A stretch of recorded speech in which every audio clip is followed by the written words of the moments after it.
posted elsewhere. Got nothing but name calling and no help at all. Maybe this community can be more helpful. I miscarried about 8 months ago. It was emotionally devastating to both me and my husband. Not long after that, I lost my job because of COVID and I have not been able to find work since. So needless to say, it was a really rough time for me. I was stuck at home with nowhere to go and my husband works at the hospital.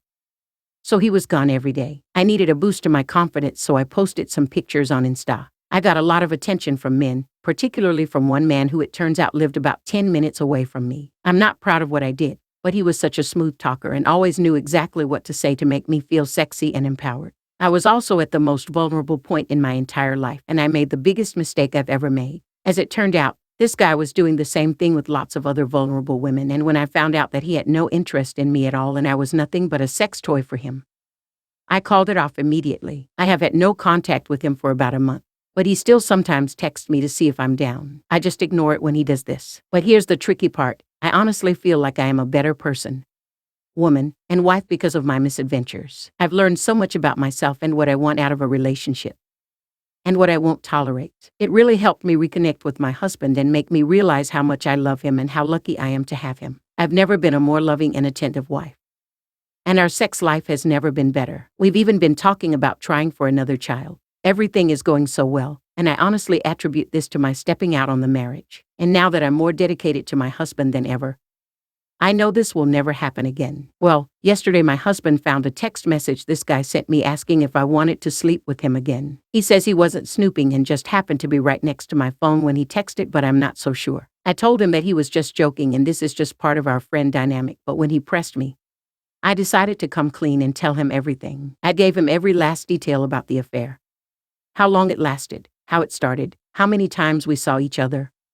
Everything. He's understandably upset, but he says he wants a divorce. I really don't think this is right because I've already taken steps to ignore this guy, so no one needs to tell me to stay away from him. And also my husband has benefited so much from this. I've told him how because of this I've realized how much I love him and how he should have been able to see how devoted to our marriage I've been over the last month. I was also completely honest with him and am willing to share our entire conversation history so he knows everything he needs to know. But this isn't good enough and he still wants a divorce. How can I show him I've truly changed for the better and that this won't happen again? I feel like I'm being punished for something that I've already fixed. The man I had an affair with years ago has passed away and I how to deal with it. I was friends with a woman, I'll call her Kay, who was about 12 years older than me back when I was 19. She was married. Her and her husband, I'll call him Jay, were deeply in love. And quite the beautiful couple. They were that kind of stupid happy that everyone aspires to find and admires in books and movies. I worked with Kay and we became really good friends to the point we began hanging out after work and I'd sleep over pretty regularly. We had Christmas together and had our own little group where we were pretty much recognized as family. If you saw one, you saw both. Well, Kay got sick, diagnosed with cervical cancer. Had surgery, did all the things you're told to do, and the cancer had still spread. It ended up getting into her bones, in her lungs, in her brain, in her blood, just everywhere. While she was still a happy, loving person, we all knew we had a ticking clock.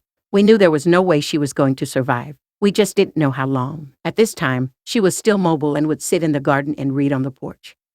Not high activity, but was doing great at getting around in her condition. On a particularly good day, she asked me to come sit with her to discuss something important. In this conversation, she told me she hadn't had sex with Jay since right before her first surgery, about a year prior. She asked me if I would be willing to have a kind of threesome with her, and Jay, she wanted to be intimate with him, and him be able to have the physical aspect of it while she shared in some intimacy. She said she trusted me, loved me, and didn't want me to feel like I had to. She called Jay out with us, and told him what she had asked me while I was still sitting there figuring things out. He began crying, was adamant that he didn't need the physical, only needed her. We talked for hours, and eventually she got us both to agree. That night we had our version of a threesome. We all held hands and hugged a lot.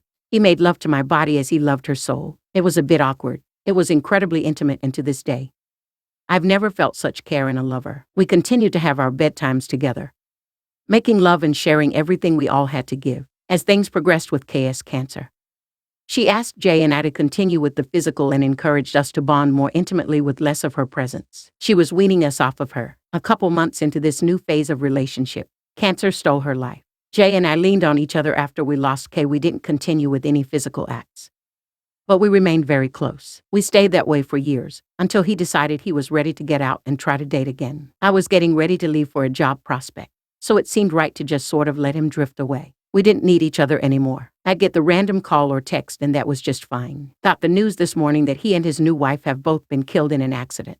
They've been married less than a year. She was everything that Kay wasn't, but in the most wonderful way. He was happy, they were happy. And I was so happy for them. It breaks my heart to know that was all the time they had. My husband doesn't even know about my relationship with Kay and Jay. Nobody does. So I don't feel like I can really grieve without explaining why. I'm not sure how my husband would feel about it. They were my friends who I loved dearly, and now I've lost them both. My heart hurts for them being gone, and I how to handle it. I know it's a strange situation. That makes it so much worse, I think. I'm older now, married, and I'm not sure what I'm allowed to claim as far as how I feel about it. It was never about sex. I loved him, but only in the friend way. The sex was more something I felt like I could do for Kay. I'm not even sure if it was an affair. Now that I'm older, I definitely realize how fucked the situation was. I kind of regret that we did that now. There are so many options that I just didn't know were options back then. I see now that it was me being used, and it was not a healthy way to deal with things. I'm just struggling to figure out how I get to feel about all of it.